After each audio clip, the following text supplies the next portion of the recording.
I'm Nancy Hart Wicker, and I graduated in, I believe, 2002. I'm Grace Greene. We also used to be Deals, so I feel like that needs to be clarified. Oh, yeah, I should have said that. Yeah, our last name used to be Deal. And I think I graduated in 2005. Okay, I have been married to my husband Josh for 11 years, I think, and he keeps track of all that stuff. We have two girls. Willow is 7 and Ray is 8. And I live in Greenwood, South Carolina, which is a small-ish town between kind of Columbia and Greenville, South Carolina.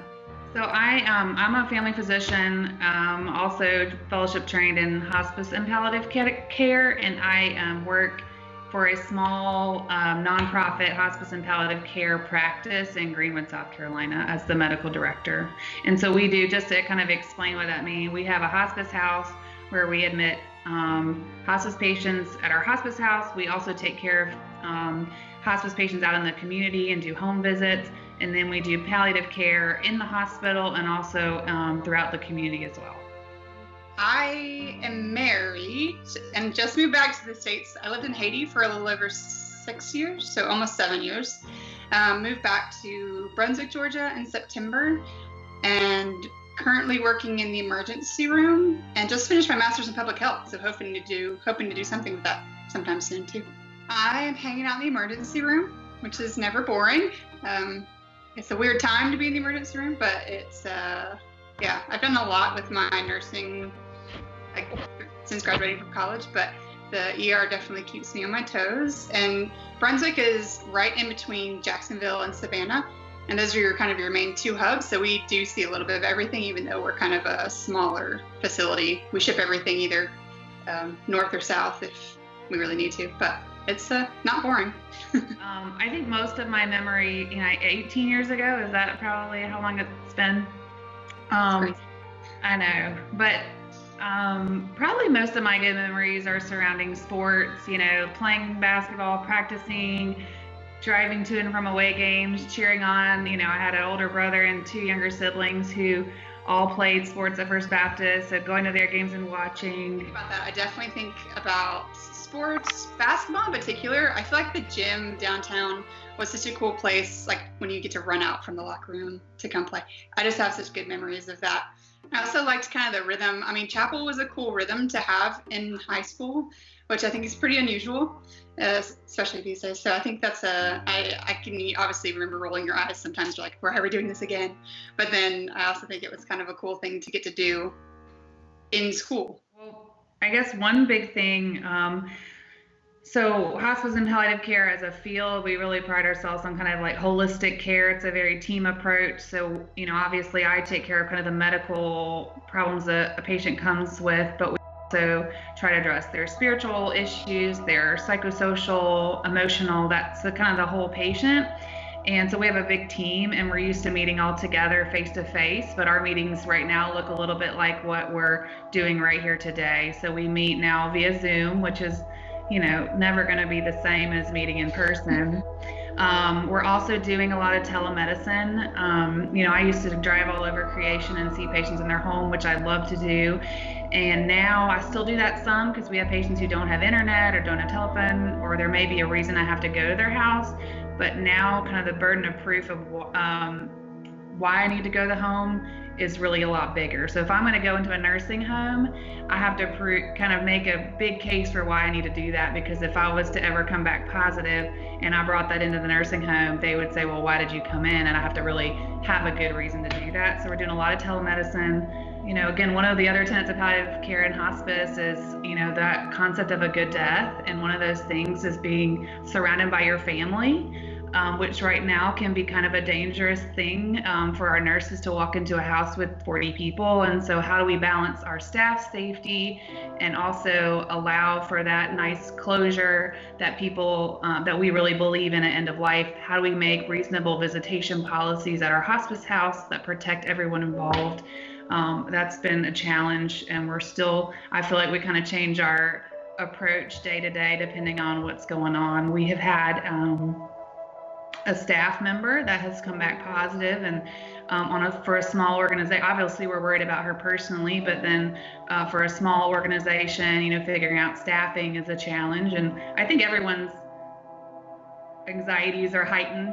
People have, in addition to obviously worrying about their own safety, worrying about their patients, everyone's like homeschooling their kids. So like, how do you work full time as a nurse and homeschool your kids? Nobody knows the answer to that, but I think those are the things that people are dealing with. A lot of hospice and palliative care, is giving difficult news, and I've always relied a lot on nonverbal, like so. Like I might sit next to the person, I might put my hand on their shoulder, things like that. And it's like, how do I convey empathy from either a phone or a computer, or be even in person with a mask on my face from across the room? And I've just found myself like practicing the line, like, I'd really like to give you a hug right now, but I can't. Or like, I'd really, just kind of telling them I really would what I normally do, but I can't really do that right now. And I think that all of us in hospice and palliative care have relied on a lot of things. It's like they're tying our hands behind our back. Like, how do you tell people terrible news, watch them cry, and like stay 6 feet away across the room? So the emergency room is, it has been a little bit of an interesting progression to watch, because as we've learned more about how COVID-19 is shared and passed and all that kind of thing, it changes. So, we really follow the CDC guidelines as much as possible, but it, if you think in the emergency room, it's kind of which medicine is in general, is such as a patient-focused approach. So everything revolves around stabilizing and addressing the issues the patient is here for, and fill in the blank. But all of a sudden it's added this, my boss referred to it as, when you watch the airplane videos and it's like, you have to put your own mask on before you can assist someone else. That's literally what the approach is. It's this idea of, I have to be so conscious about wearing a mask, the correct mask, the right PPE, all this at all times, not only for my own safety, but for the safety of the people who are trying to help. So we had a situation yesterday where a lady came in with chest pain and coughing, but very quickly kind of deteriorated. So all of a sudden you're bringing in staff members, your respiratory therapists, your doctors, we had an ICU doctor who came down, and it's added this step of not only wearing a mask, but wearing the right mask, wearing the goggles, wearing all of these sorts of things. And I think it's heightened the kind of anxiety within staff.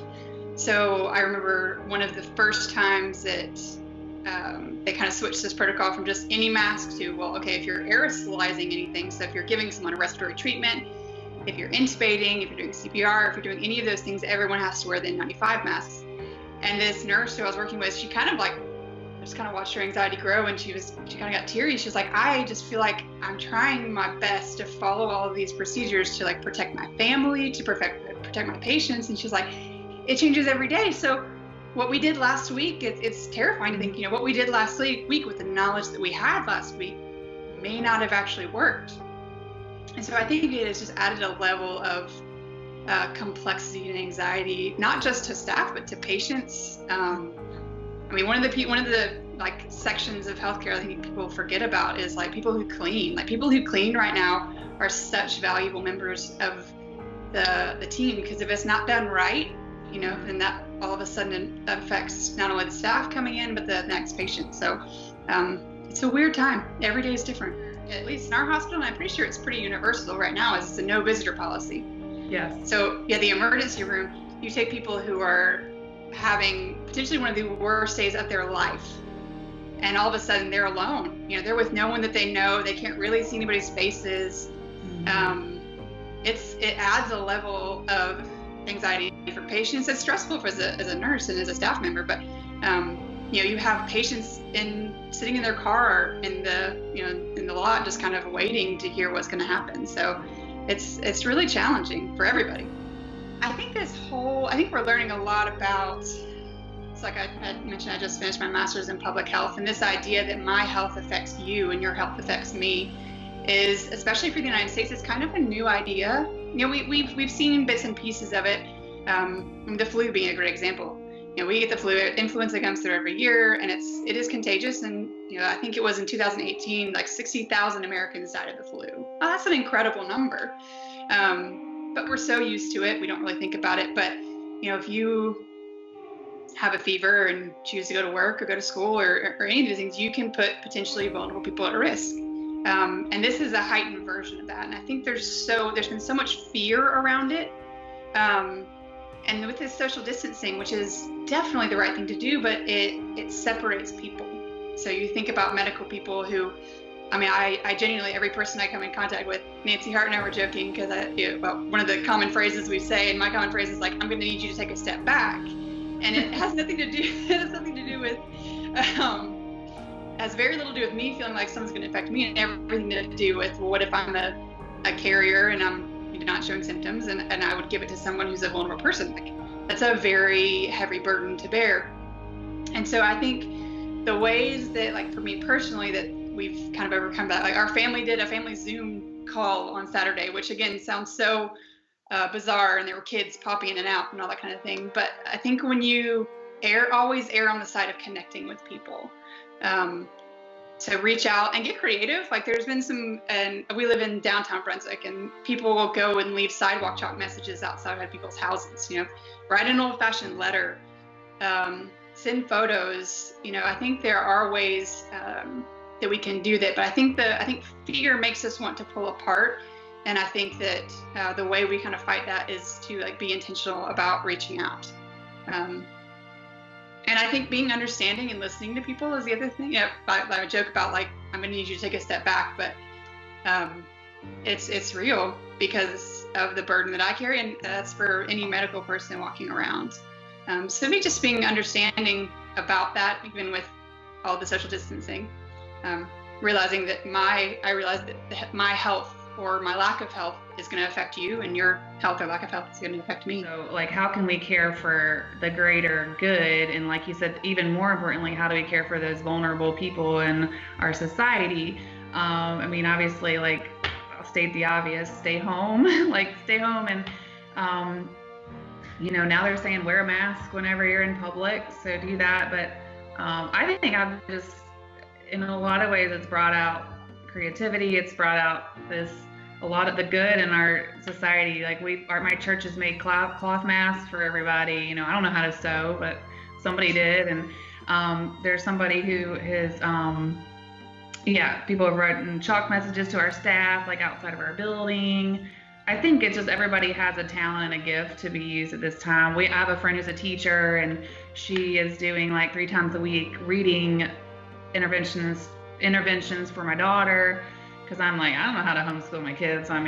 They're just hopefully going to learn some non-school things right now. But so I think I've just, and also to point out the healthcare workers aren't the only ones. How do you help us? I think that everybody, the people who are losing their businesses or don't have an income right now. My job may be kind of dangerous, but I have an income and I have a job to go to. And so how can we help each other? I think everybody's going to have to figure that out for themselves, but just trying to think about kind of the greater good.